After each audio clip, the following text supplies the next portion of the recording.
57واں خطبہ۔ صفین میں تاخیر اجازت جنگ پر لوگوں کے اعتراضات کا جواب۔ تم لوگوں کا یہ کہنا کہ یہ سب کچھ تاخیر اجازت جنگ کیا موت سے کراہت کی وجہ سے ہے؟ خدا کی قسم میں تو کبھی پرواہ ہی نہیں کرتا کہ میں موت میں گھس گیا یا موت مجھ پر آ پڑی۔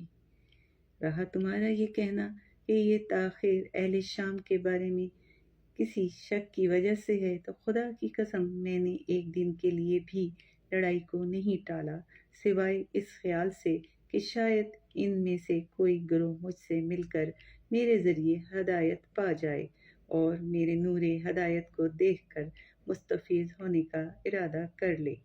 اور یہ بات مجھے اس سے زیادہ پسند ہے کہ میں گمراہی کی حالت میں ان سے جنگ کروں، اگرچہ وہ خود اپنے گناہوں کے ذمہ دار ہوں گے۔